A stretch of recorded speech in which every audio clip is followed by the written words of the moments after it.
Selamat pagi, jemaat yang dikasihi Tuhan, Bapak Ibu, saudara-saudari sekalian, baik yang ada di tempat ini maupun yang di rumah yang sedang online. Kita bersyukur pada pagi hari ini adalah pertama kali ya, kita bisa ibadah onsite dan online. Biarlah Tuhan memberkati ibadah kita pada pagi hari ini. Mari kita akan memulai ibadah kita pada pagi hari ini, karena ini sudah tanggal 19 Desember, sudah mendekati hari Natal. Kita akan menyanyikan lagu Natal dari pulau dan benua. Kita akan bersama-sama menyanyi dari pulau dan benua dengan penuh sukacita.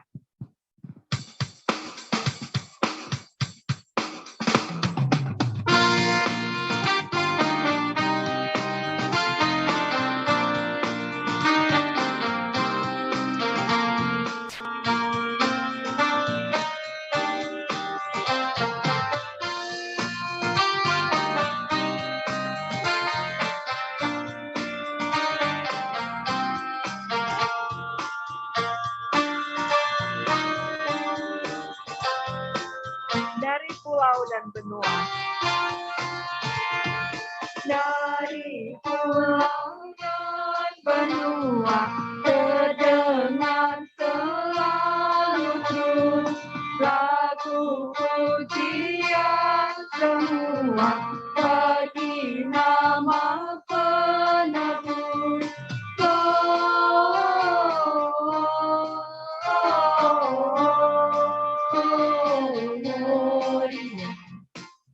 Muliakan Tuhan,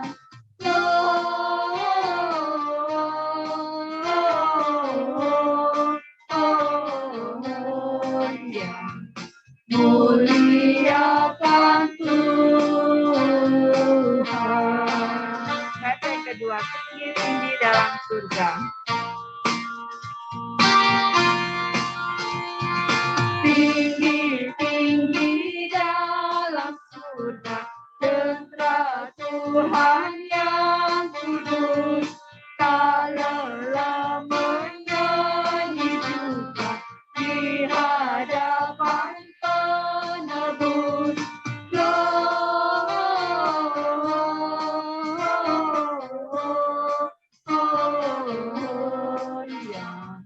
Muliakan Tuhan,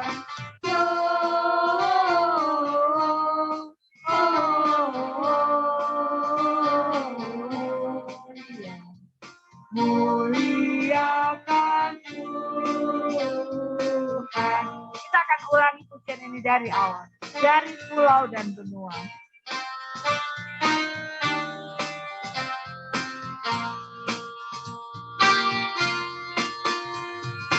Dari pulau dan benua, terdengar selalu terus lagu pujian semua bagi nama penebus.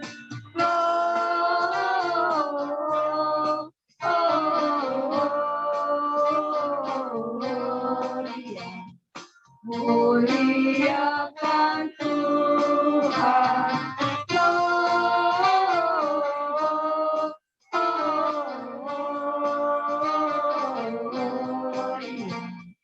muliakan Tuhan. Kita akan nyanyi tinggi-tinggi dalam surga.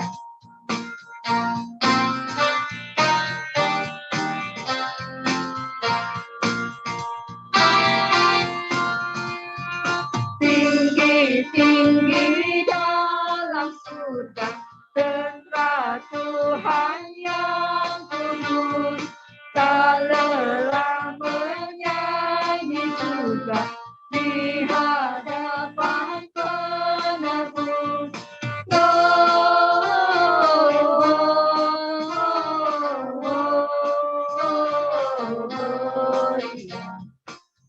Muliakan Tuhan,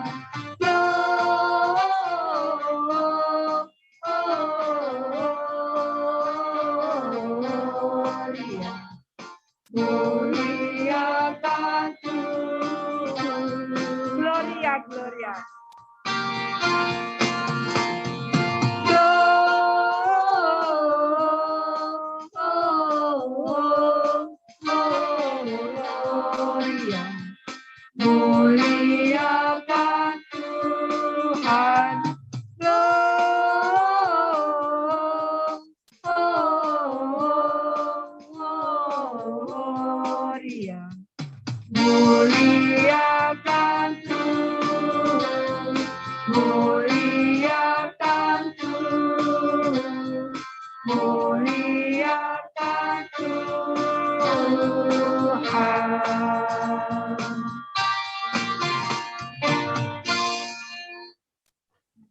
Ya, kita akan berdoa. Yang pertama-tama kita akan mengucap syukur kepada Tuhan atas pimpinan dan penyertaan Tuhan. Untuk doa ini akan nanti dibawakan oleh Saudari Eldis. Kemudian berdoa juga untuk bangsa dan negara kita Indonesia. Berdoa supaya Tuhan menolong pemerintah dan juga supaya situasi Natal, Tahun Baru terkendali dan kita semua terhindar dari COVID-19 yang nanti juga akan didoakan oleh Saudari Sari dan nanti saya akan menutupnya.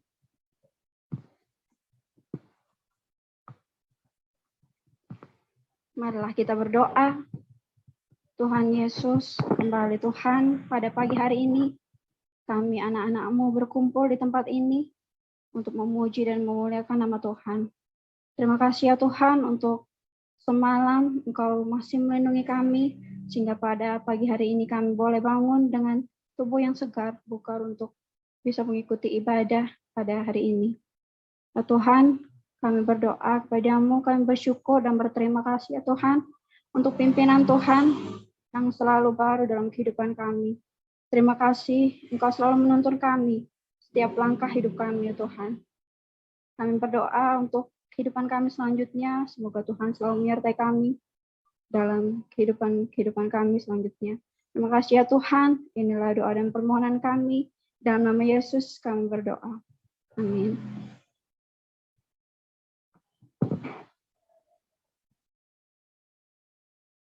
Terima kasih Tuhan untuk kesempatan yang Engkau berikan bagi kami semua, hingga kami hari ini boleh beribadah secara onsite maupun online. Tuhan Yesus, kami berdoa untuk kami menyerahkan negara kami, negara Indonesia ini Tuhan. Engkau mau memberkati pemerintah dari pusat hingga daerah, biarlah pemerintahan ini Tuhan berjalan atas kehendak Tuhan dan bukan kehendak kepentingan-kepentingan yang lain Tuhan. Kami berdoa juga bagi keadaan kami negara ini Tuhan, yang mana sampai hari ini Tuhan, COVID-19 dengan bermacam-macam varian muncul, tapi kami yakin dan percaya Engkau Allah turut bekerja mendatangkan kebaikan bagi kami semua. Ini doa dan sembahyang kami dalam nama Tuhan Yesus Kristus kami berdoa.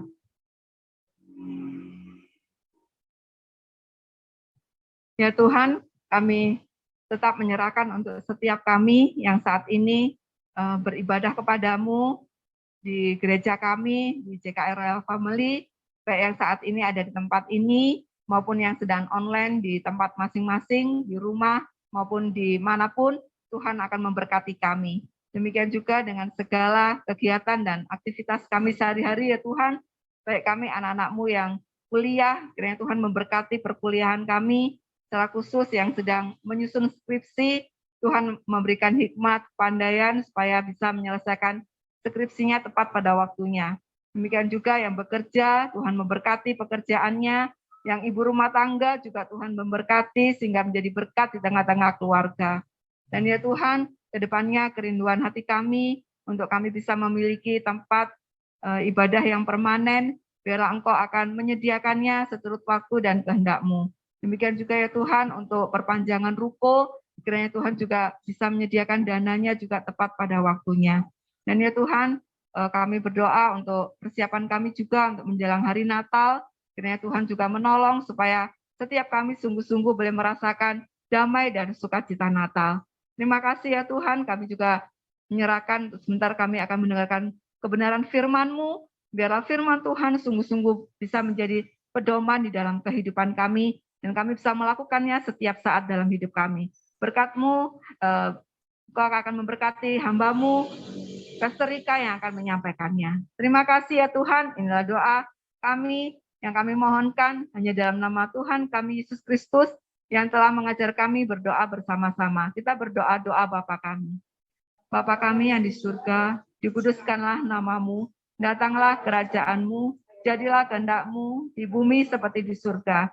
Berilah kami pada hari ini makanan kami yang secukupnya, dan ampunilah kami akan kesalahan kami, seperti kami juga mengampuni orang yang bersalah kepada kami. Dan janganlah membawa kami dalam pencobaan, tetapi lepaskanlah kami daripada yang jahat. Karena Engkaulah yang punya kerajaan dan kuasa dan kemuliaan sampai selama-lamanya. Amin. Sebelum mendengarkan firman Tuhan, kita akan memuji Tuhan pertolongan-Mu. Biarlah pertolongan Tuhan sungguh-sungguh boleh kita alami dalam kehidupan kita setiap saat.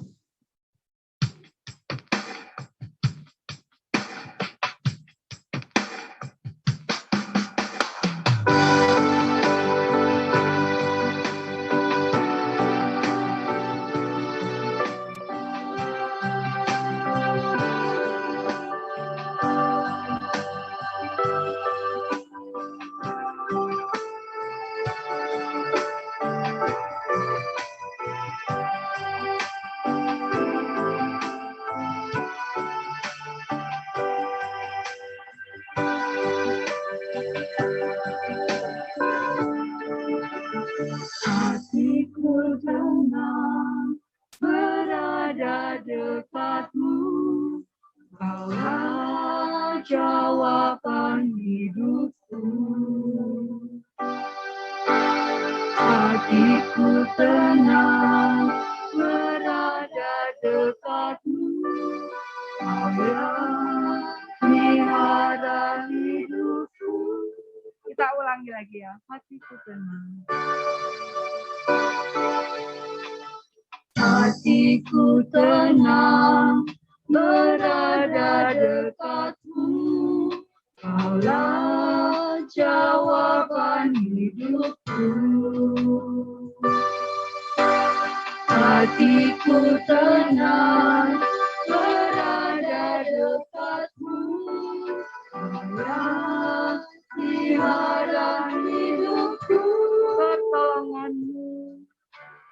Pertolongan-Mu begitu ajaib, Kau yang memikat hatiku. Di saat aku tak sanggup lagi, di situ tangan-Mu bekerja. Pertolongan-Mu begitu ajaib, Kau telah memikat hatiku. Kini mataku tertuju padamu, ku rasakan kasih-Mu, Tuhan. Kita pujikan ini dari awal. Hatiku tenang.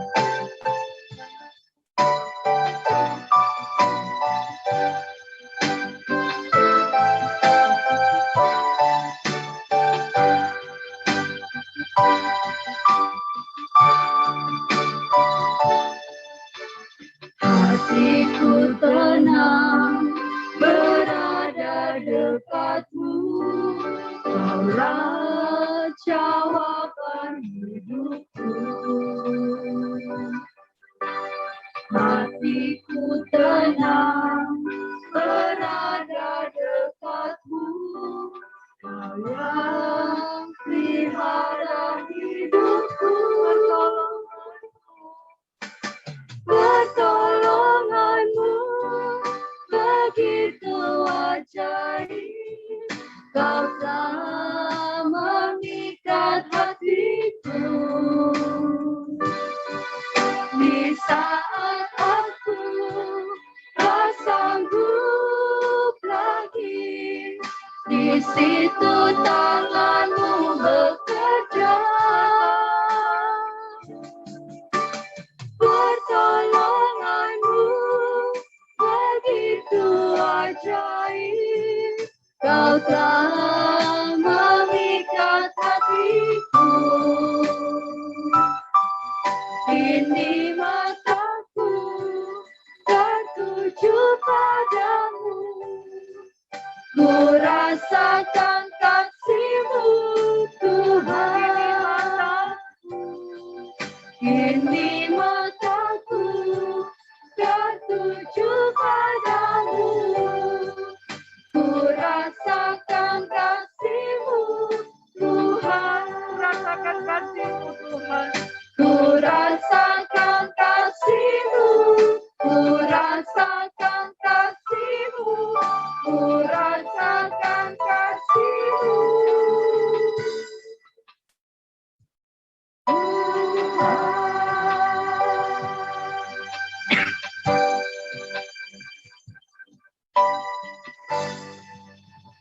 Kita berdoa ya. Bapak, terima kasih. Kami terus membutuhkan pertolongan-Mu. Sebab pertolongan-Mu sangat penting sekali di dalam hidup kami. Roh Kudus, urapilah, berkatilah baik hamba-Mu yang menyampaikan, maupun setiap kami yang menerima firman, biarlah firman ini berbicara di dalam kehidupan kami. Terima kasih Bapa. Inilah doa kami, di dalam nama Tuhan kami Yesus Kristus kami berdoa. Haleluya. Amin. Shalom bagi kita semuanya pada pagi hari ini. Ya, luar biasa, puji Tuhan ya. Sekarang ini adalah minggu di mana kita mempersiapkan Natal. Ya. Hari Sabtu depan tanggal 25 itu sudah momen Natal ya. Nah, di Alkitab kita akan mengerti dan melihat bagaimana momen Natal itu adalah peristiwa yang dipersiapkan ya. Dipersiapkan oleh Tuhan melalui hamba-hamba yang sudah dipilihnya ya.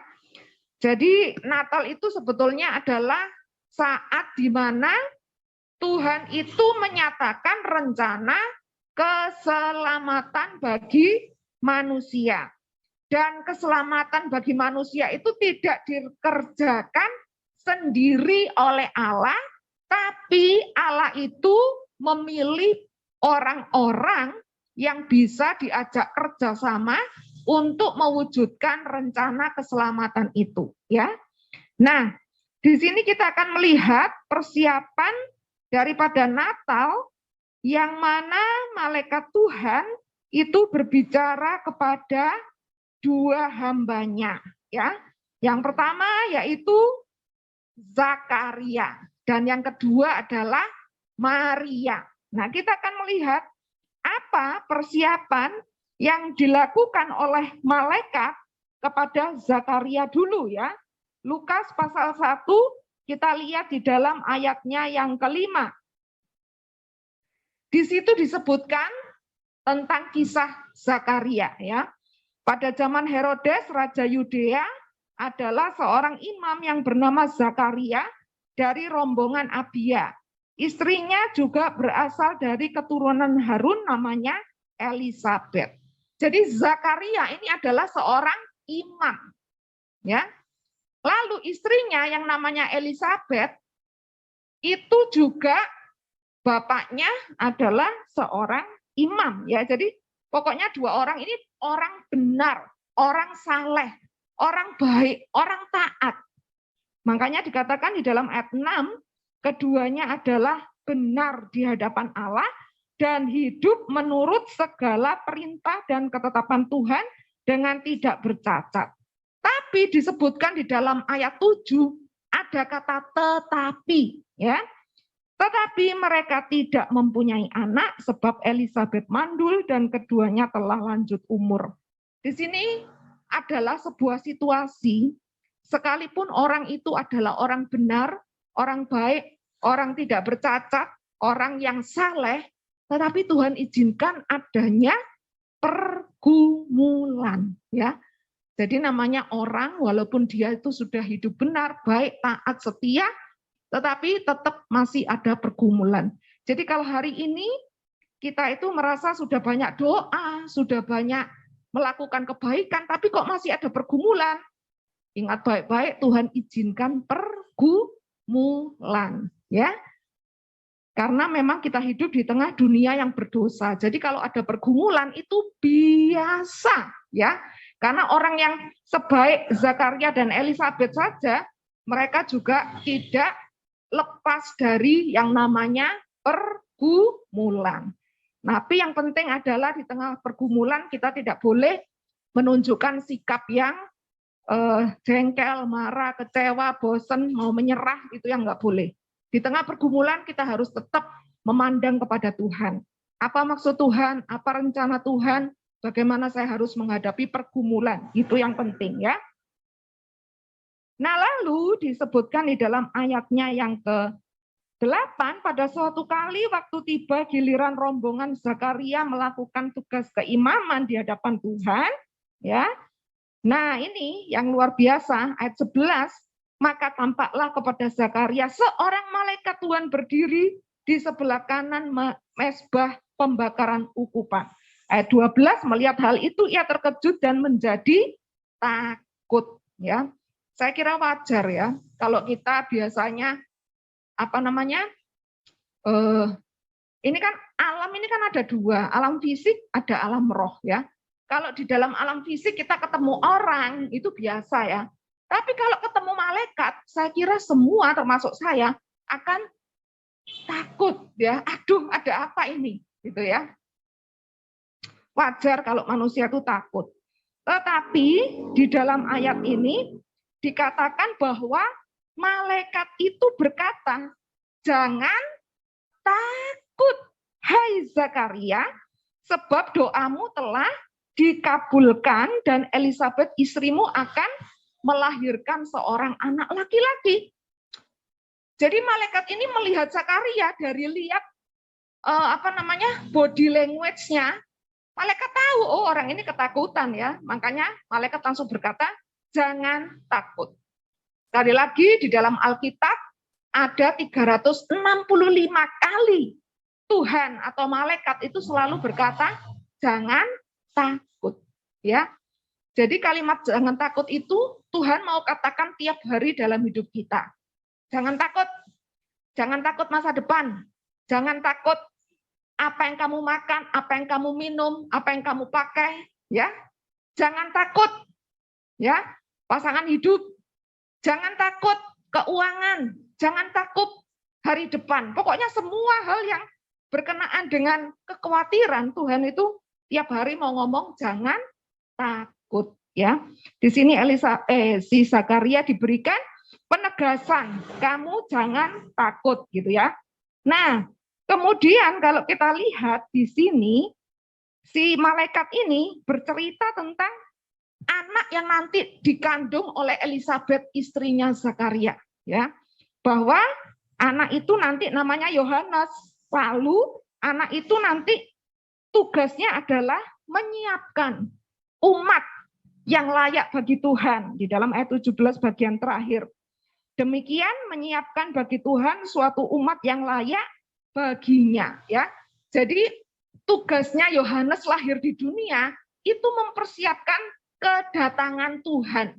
Jadi Yohanes itu nanti akan membawa banyak orang bertobat, berbalik dari jalan-jalannya yang jahat, supaya mereka itu menerima Yesus sebagai Tuhan dan disuruh selamat, sehingga kedatangan Tuhan itu siap untuk diterima di dalam hati umat yang percaya. Itu adalah tugasnya Yohanes ya. Nah, lalu di dalam ayat 18, lalu kata Zakaria kepada malaikat itu, bagaimana aku tahu bahwa hal itu akan terjadi? Sebab aku sudah tua dan istriku sudah lanjut umurnya. Nah, ini adalah sebuah pernyataan ketidakpercayaan. Ya, kenapa kok dia nggak percaya? Karena kenyataan yang sedang dihadapi adalah dirinya sudah tua, istrinya sudah mandul, sudah nggak mungkin bisa punya anak. Ya, kalau tua kan sudah nggak bisa punya anak. Jadi itu kan sebuah kenyataan. Jadi dia berkata, bagaimana mungkin? Nah, ini ya manusia seringkali ketika diperhadapkan dengan janji-janji Tuhan, nubuat-nubuatan Tuhan, seringkali manusia akan pakai logika, pakai otak. Bagaimana mungkin? Nggak mungkin. Aku nggak bisa, aku nggak punya apa-apa. Seperti Zakaria ya, aku sudah tua, istriku juga lanjut umur dan mandul. Nah, lalu malaikat itu berkata, jawab malaikat itu kepadanya, akulah Gabriel yang melayani Allah, dan aku telah diutus untuk berbicara dengan engkau, dan untuk menyampaikan kabar baik ini kepadamu. Lalu ayat 20, sesungguhnya engkau akan bisu, tidak dapat berkata-kata sampai kepada hari di mana semua ini terjadi, karena engkau tidak percaya akan perkataanku yang akan nyata kebenarannya pada waktunya. Jadi ketidakpercayaan itu ditegur ya oleh malaikat. Ya, ditegur oleh malaikat. Karena kamu tidak percaya, kamu akan bisu. Nah, Tuhan juga mau menegur kita. Kalau kamu mengalami keadaan di mana kamu sudah berdoa, terus Tuhan jawab, tapi terus kamu lihat keadaanmu, wah rasanya gak mungkin, rasanya mustahil. Ya, tapi Tuhan mau berkata kepada kita bahwa Tuhan itu melampaui hukum manusia. Tuhan itu melampaui hukum alam. Tuhan itu kalau bekerja semaunya Dia. Asal kita percaya, maka kuasanya akan bekerja dalam hidup kita. Amin. Nah, ini bukan hanya kepada Zakaria, juga kepada Maria. Mari kita lihat di dalam ayatnya yang ke-26. Dalam bulan yang ke-6 Allah menyuruh malaikat Gabriel pergi ke sebuah kota di Galilea bernama Nazaret kepada seorang perawan yang bertunangan dengan seorang bernama Yusuf dari keluarga Daud. Nama perawan itu Maria. Ayat 28. Ketika malaikat itu masuk ke rumah Maria, ia berkata, "Salam, hai engkau yang dikaruniai Tuhan menyertai engkau." Ayat 29, Maria terkejut mendengar perkataan itu lalu bertanya dalam hatinya, apa arti salam itu? Ayat 30, kata malaikat itu kepadanya, "Jangan takut, hai Maria, sebab engkau beroleh kasih karunia di hadapan Allah." Jadi bukan hanya Zakaria, malaikat juga melihat Maria ini ketakutan, ya. Sehingga malaikat langsung berkata, "Jangan takut." Untuk kali kedua, malaikat berkata, "Jangan takut," ya. Dan ini juga sebuah penegasan supaya kita juga jangan takut dalam menghadapi hari depan. Jangan takut menghadapi kenyataan-kenyataan yang sepertinya mustahil, gitu ya. Nah, lalu di dalam ayat berikutnya, di sini malaikat menjelaskan bahwa Maria itu akan mengandung. Begitu dia mendapatkan pernyataan kamu akan mengandung anak Allah, langsung Maria itu mengungkapkan ketidakpercayaannya lagi, ya. Di dalam ayatnya yang ke-34, kata Maria kepada malaikat itu, "Bagaimana hal itu mungkin terjadi karena aku belum bersuami?" Untuk kali kedua, malaikat ini mau berkata bahwa rencana Tuhan, kuasa Tuhan itu bekerja melampaui hukum-hukum manusia, melampaui hukum dunia, melampaui hukum yang biasanya kita alami dalam hidup ini, gitu ya. Nah, bagaimana mungkin? Wong belum bersuami, secara manusia kan nggak mungkin. Jadi pernyataan Maria, pernyataan Zakaria itu adalah dia berbicara tentang sebuah kenyataan yang sebetulnya nggak salah. Tapi ternyata bagi Tuhan itu kurang tepat, ya. Makanya di dalam ayatnya yang ke-35, malaikat itu berkata, "Roh Kudus akan turun atasmu dan kuasa Allah yang Maha Tinggi akan menaungi engkau, sebab itu anak yang akan kau lahirkan itu akan disebut kudus, anak Allah." Jadi malaikat mau mengatakan walaupun engkau belum bersuami, tapi Roh Kudus akan turun dan engkau akan melahirkan anak. Jadi ini adalah hukum surga, bukan hukum dunia. Kalau hukum dunia punya anak adalah pakai hubungan suami istri. Tapi kelahiran Yesus dengan kuasa Roh Kudus, ya. Tidak ada unsur pria. Tetapi kuasa Tuhan dititipkan kepada rahimnya Maria, ya. Nah, berikutnya lagi adalah di situ dikatakan bahwa ayatnya yang ke-37, ini ayat yang harus kita hafal, pahami, dan masukkan dalam roh tubuh jiwa kita, ya.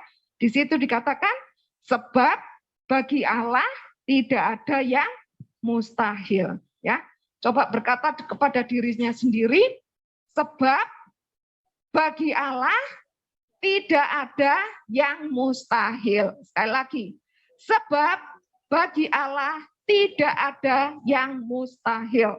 Masukkan tuh dalam roh kita, jiwa kita, ya, pikiran kita, Waktu mau tidur, bangun tidur, jalan, kemanapun, katakan, sebab bagi Allah tidak ada yang mustahil. Ya. Nah lalu ayat yang 38, Maria berkata, sesungguhnya aku ini adalah hamba Tuhan, jadilah padaku menurut perkataanmu itu. Lalu malaikat itu meninggalkan dia. Nah, kalimat Maria, sesungguhnya aku adalah hamba Tuhan. Ini adalah kalimat penyerahan diri. Ya. Makanya kita juga harus menyerahkan diri kepada Tuhan setiap hari di dalam hidup kita. Waktu kita menyerahkan diri, Tuhan bisa bekerja. Tapi waktu kita berkeras dengan keinginan, kemauan kita, Tuhan tidak bisa bebas bekerja di dalam kehidupan kita. Ya. Nah, jadi 3 hal yang kita pelajari melalui persiapan kedatangan Tuhan Yesus. Ya. Hal yang pertama, kita belajar bahwa janganlah dikuasai oleh ketakutan. Apapun juga masalah kita. Apapun juga yang membuat kita gentar, jangan dikuasai ketakutan. Sebab Tuhan dalam firman-Nya berkata, jangan takut kepada kita. Ya. Lalu yang kedua, kita belajar bahwa ketidakpercayaan, ya, ketidakpercayaan itu adalah dosa. Ya. Kenapa kok dosa? Karena ketidakpercayaan itu sama dengan meragukan kuasa Tuhan. Karena kalau Tuhan bekerja itu melampaui hukum dunia, melampaui hukum manusia, melampaui hukum alamiah. Makanya sebab bagi Allah tidak ada yang mustahil. Makanya kalau ada ketidakpercayaan, keraguan di dalam hati pikiran kita, dalam nama Yesus pergi, ya. Perkuat iman kita dengan firman Tuhan. Makanya kita perlu terus membaca firman Tuhan. Sebab firman itu menimbulkan iman. Kalau tidak membaca firman, iman kita tidak akan kuat. Ya, perhatikan baik-baik. Petrus ketika dia ditanya Tuhan, dia berkata, aku akan ikut engkau, aku tidak akan menyangkal engkau, aku akan setia. Selesai dia ngomong gitu, berapa lama kemudian dia menyangkal Tuhan Yesus. Ya. Jadi iblis itu bekerja siang malam mencari orang yang bisa diterkamnya. Makanya kita harus terus berpegang kepada firman Tuhan. Sebab firman menimbulkan iman. Tanpa firman, iman kita akan lemah, mudah tidak percaya. Jadi kita perlu untuk selalu bergaul erat dengan firman Tuhan. Sebab firman menimbulkan iman dan kita akan menjadi kuat di dalam kepercayaan kita. Sebab bagi Allah tidak ada yang mustahil. Ya.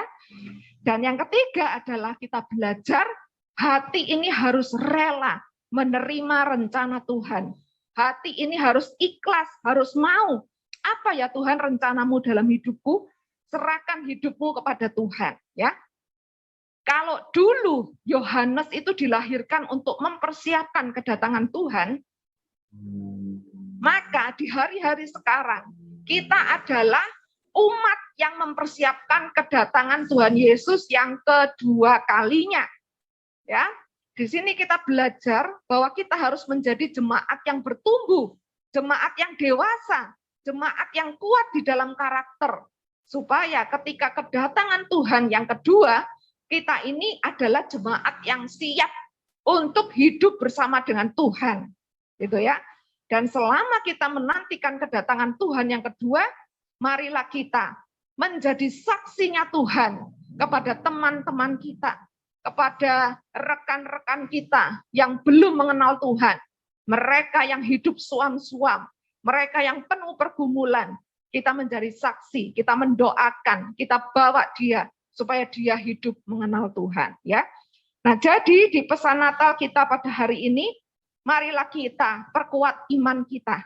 Marilah kita setia membaca firman Tuhan, sebab firman itu membuat iman kita bertambah-tambah kuat.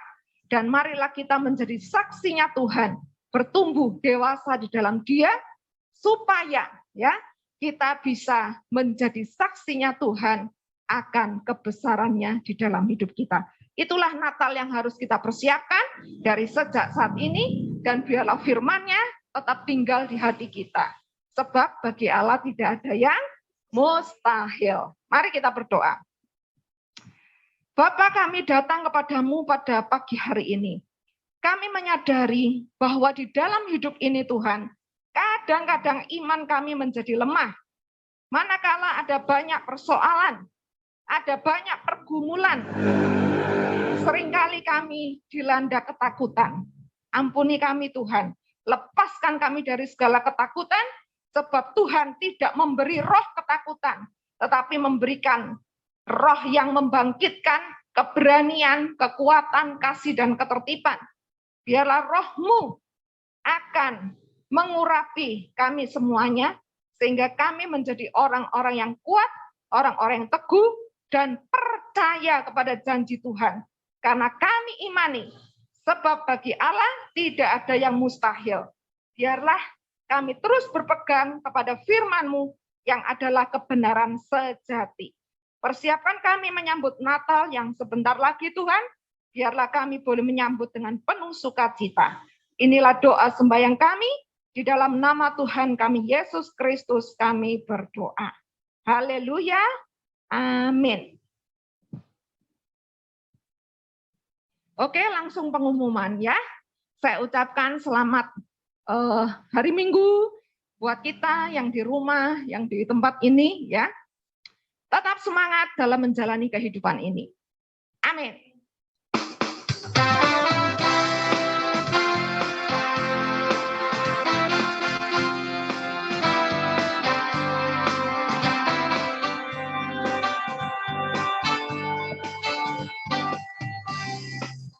Bersudahan kasih setiamu Tuhan, selalu baru rahmat-Mu bagiku. Mari berganti hari, tetap kulihat kasih-Mu, tak pernah berakhir di hidupku. Katakan Tuhan Yesus baik, Tuhan Yesus baik, oh sungguh amat baik, untuk selama-lamanya Tuhan Yesus baik. Kita musikan pujian ini dari awal, tiada berkesudahan.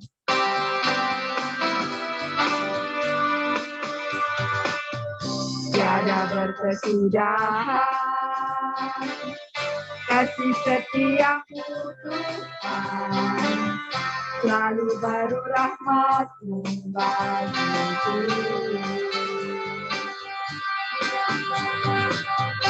Hari berganti hari,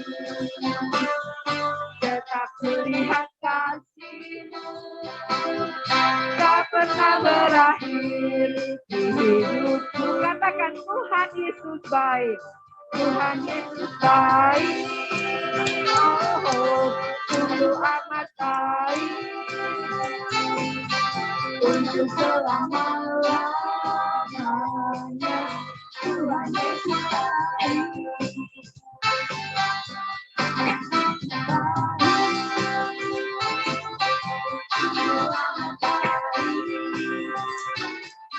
Untuk selama-lamanya Tuhan Yesus baik. Untuk selama-lamanya, sampai selama-lamanya, untuk selama-lamanya. Katakan Tuhan Yesus baik. Doa berkatnya teruskan.